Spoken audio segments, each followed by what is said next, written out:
In 1960, Nigeria gained independence with everything a nation could dream of: natural resources, a strong agricultural base, and one of the brightest futures in the world.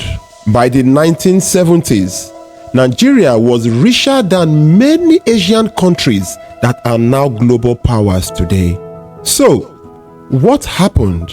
Why is a country with over 200 million people, vast oil wealth, immense talent, still struggling with poverty, poor educational system, and failing infrastructure? This is not just a story. This is a timeline of decisions, policies, and missed opportunities that shaped modern Nigeria. Nigeria gained independence on October 1st, 1960, 4 years after oil was discovered in 1956. Between 1960 and 1970, Nigeria had a functioning economy built on agriculture: cocoa in the west, groundnut in the north, and palm oil in the east. Nigeria was one of the world's largest exporters of these products. In fact, agriculture contributed over 60% of GDP in the 1960s. Regional governments were economically productive and competitive. Universities like University of Ibadan and Ahmadu Bello University were globally respected. This was a period of productivity, regional competition, and economic balance. Boom! The military coup struck in 1966, followed by the Civil War in 1967. After the Civil War ended in 1970, Nigeria needed to rebuild. In 1973, global oil crisis struck. Oil prices skyrocketed worldwide. Nigeria suddenly took advantage of this oil crisis by making massive revenue from oil sales. Production of oil started increasing rapidly. Crude oil went from just being a resource to become the main economic driver. Oil revenue surged massively. In fact, Nigeria became one of the largest oil producers in the world. Government spending also increased dramatically. But here is a problem. Instead of investing in industrialization, education, and infrastructure, Nigeria became fully dependent on oil exports. Agriculture simultaneously dropped from 60% of GDP to less than 30%. Food imports increased. Local industries weakened, accompanied by massive corruption, wasteful public spending, and poor economic planning. When oil prices crashed in the 1980s, Nigeria's economy collapsed, leading to a massive debt accumulation, currency devaluation, rising unemployment. In 1986, supported by IMF and World Bank, Structural Adjustment Program, also known as SAP, was introduced by General Ibrahim Babangida. Unfortunately, this program didn't help. In fact, before SAP, the value of Naira was close to the US dollar. But after SAP, the value of Naira began a steady and devastating decline. Poverty increased sharply, middle class weakened, brain drain began. Today, our educational system has drastically declined.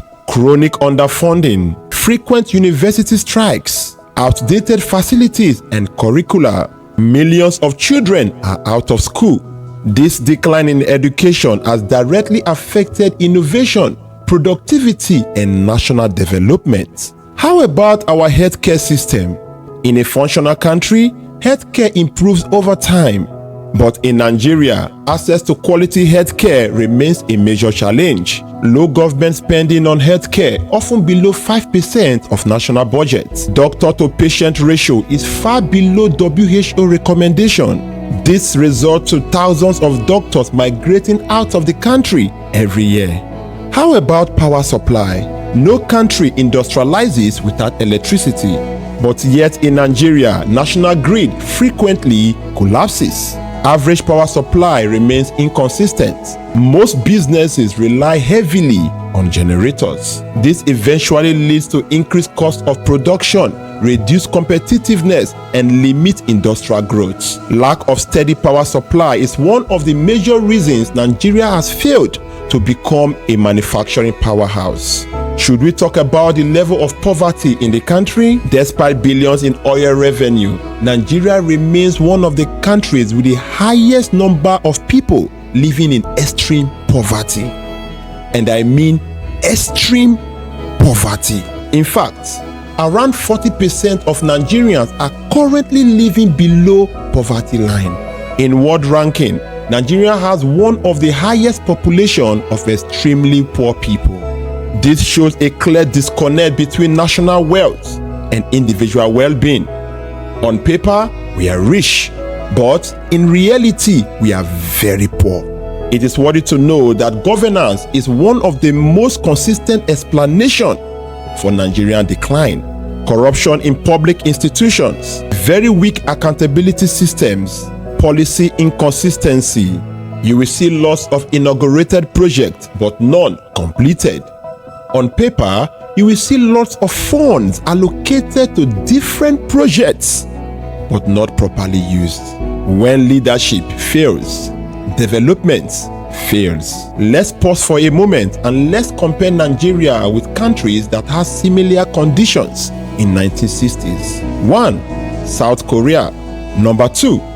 Singapore. South Korea had similar economic level in 1960. It invested heavily on education and industry. Today, South Korea is a global leader in tech and manufacturing. Singapore has no natural resources. It focused on governance and human capital. Today, it is one of the richest countries per capita. The difference is not resources. The difference is leadership, planning, and execution. In conclusion, Nigeria's story is not one of complete failure, but of missed potential. From a strong agricultural economy in 1960 to oil dependency, from global educational excellence to declining standards, from hope to uncertainty. The question is no longer what went wrong. The question is, can Nigeria still get it right?